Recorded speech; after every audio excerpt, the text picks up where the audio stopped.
I'm gonna make a video, so this is going out live, but I'm just doing it as a quick upload kind of thing. So the subject is sort of forgiveness and what that means, and a little bit of realism in political history.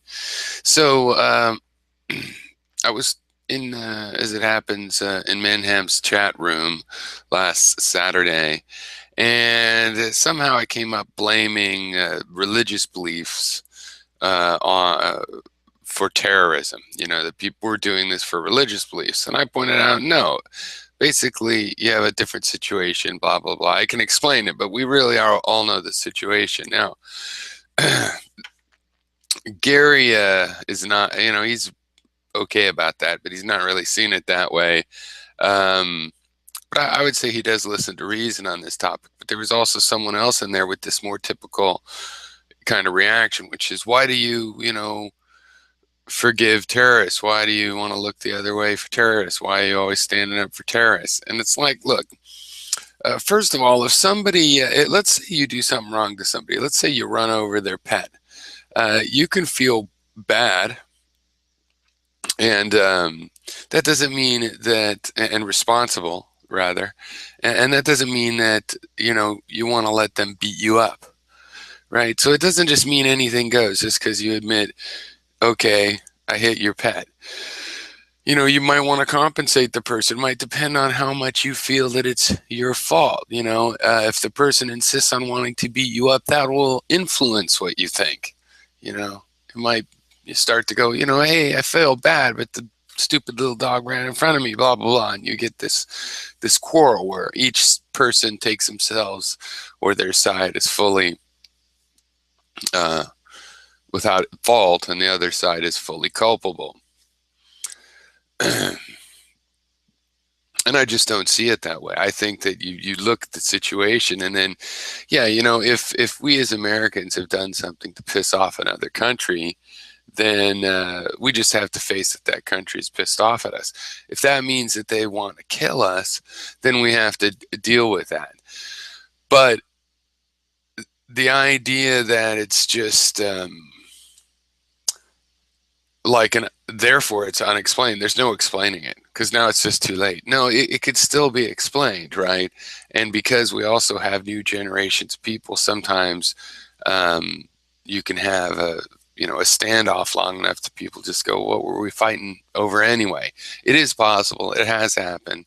It's obviously clear. In the case of the Middle East, I mean, people love to, including on liberals, like Gary's room, mostly, liberal leaning at least, though maybe not on this subject. But, we all know, bad shit was done over in the Middle East. It's a pretty straightforward story. I mean, Britain discovered oil over there in the beginning of the 20th century, and they didn't share the oil with the locals because that wasn't the way things were done. Instead, they just exploited it, and eventually it blew up in everybody's face.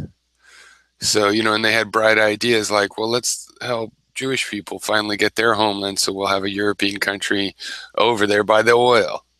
That worked out great for everybody so far. So, but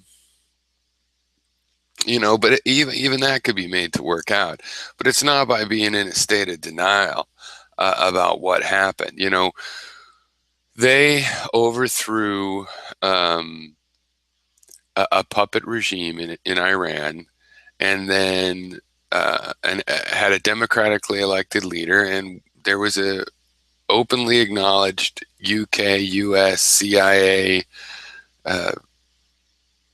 driven coup to put the Shah back in power, and they remember that. It's not that long ago.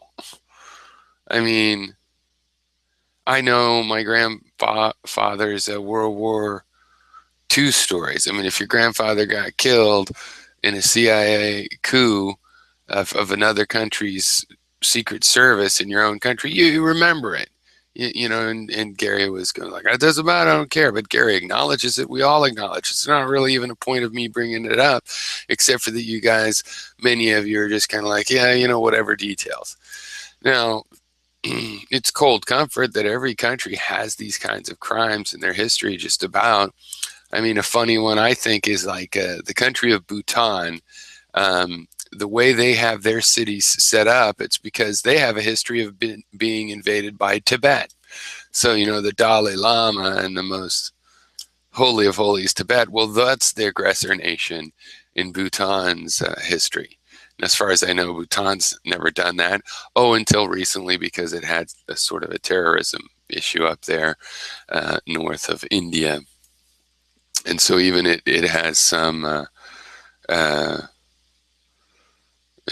some crimes. Everybody's going to have some. But that doesn't mean that you don't pay attention to what the details of the crimes are. It doesn't mean you don't stop. It doesn't mean you don't pay attention to them. And it also means, yeah, you can look at the reason for them. But people like to think that, well, sure, I wasn't watching where I was going. I ran over his dog, but then he wants to punch me. That's way out of line. So fuck his dog. That's how people think. And then suddenly they're 100% right. No, they know that there is a mix in actual history. And sometimes people just find it easier to, abandon that, like it would be cheaper just for them in some sort of emotional, some sense, their energy and time, whatever, to just, take up this false reality whereby a situation is dire and therefore it has no history. It only has immediacy, which is just an excuse for not thinking about it. And that's not something that's going to work in geopolitics and bringing our geopolitics forward. And it's also funny because, people have asked similar things about Gary. And it's like, well, Gary's so terrible. Well, one, I don't take his ranting particularly seriously.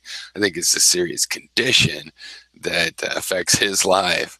But basically, that doesn't mean that I have to take it seriously. But also, it's like we were arguing about whether or not parameciums have consciousness. And, while it seems like Gary isn't listening a lot of times when you're arguing with him, I'll check later and see if he is familiar with something. And, so for example, he was talking about, he was trying to mock it, or he was mocking it, I guess you could say.